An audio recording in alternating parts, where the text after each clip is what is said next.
കോൺഗ്രസിന് നാണക്കേടായ മറ്റത്തൂർ പഞ്ചായത്തിലെ കൂറുമാറ്റം അനുനയത്തിലേക്ക് കെപിസിസി അധ്യക്ഷൻ സണ്ണി ജോസഫിന്റെ നിർദ്ദേശത്തിൽ റോജി എം ജോൺ എംഎൽഎ ഇടഞ്ഞു നിൽക്കുന്ന പഞ്ചായത്ത് അംഗങ്ങളുമായി കൂടിക്കാഴ്ച നടത്തി.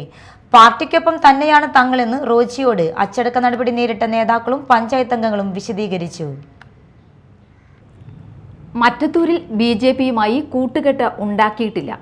സിപിഎമ്മിനെ അധികാരത്തിൽ നിന്ന് മാറ്റി നിർത്തുക എന്നതായിരുന്നു പ്രാദേശികമായി അവിടുത്തെ പാർട്ടിയുടെ ലക്ഷ്യം. ഇതിന്റെ ഭാഗമായി സ്വതന്ത്രനായി ജയിച്ച ഒരാളെ പിന്തുണയ്ക്കാൻ തീരുമാനിച്ചു. തങ്ങൾ പിന്താങ്ങിയ സ്വതന്ത്രനെ ബിജെപിയും പിന്തുണച്ചു. എന്നല്ലാതെ ബിജെപിയുമായി ഒരു കൂട്ടുകെട്ടും ഉണ്ടാക്കിയിട്ടില്ല. ഒരു കോൺഗ്രസ് അംഗവും ബിജെപി നേതാക്കളുമായി ചർച്ചകൾ നടത്തിയിട്ടില്ല. സ്വതന്ത്ര അംഗത്തെ പിന്തുണയ്ക്കാനുള്ള തീരുമാനം ബിജെപി കൂട്ടുകെട്ടായി മാധ്യമങ്ങൾ ദുർവ്യാഖ്യാനം ചെയ്തതാണ്. ഇടഞ്ഞു നിൽക്കുന്നവർ വിശദീകരിച്ചു.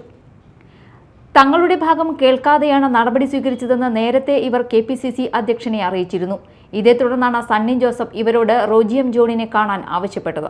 തുടർന്ന് ഇവർ അങ്കമാലിയിലെ റോജിയുടെ ഓഫീസിലെത്തി കാര്യങ്ങൾ വിശദീകരിക്കുകയായിരുന്നു.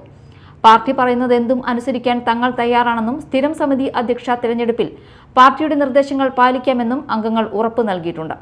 ഡിസിസി സെക്രട്ടറിയായിരുന്ന ടി.എൻ. ചന്ദ്രന്റെ നേതൃത്വത്തിലാണ് അംഗങ്ങൾ കാര്യങ്ങൾ വിശദീകരിക്കാൻ എത്തിയത്. അതേസമയം പഞ്ചായത്ത് പ്രസിഡന്റ് വൈസ് പ്രസിഡന്റ് സ്ഥാനം രാജിവെച്ചാൽ പാർട്ടിയിൽ തിരിച്ചെടുക്കുന്നത് പരിഗണിക്കാമെന്ന് ജില്ലാ നേതൃത്വം പറഞ്ഞിരുന്നു. എന്നാൽ ഇക്കാര്യം രേഖാമൂലം അറിയിച്ചിരുന്നില്ല. ഇത്തരത്തിലൊരു നിർദ്ദേശം സംസ്ഥാന നേതൃത്വം ഇവരെ അറിയിച്ചിട്ടുണ്ടോ എന്നത് വ്യക്തമല്ല.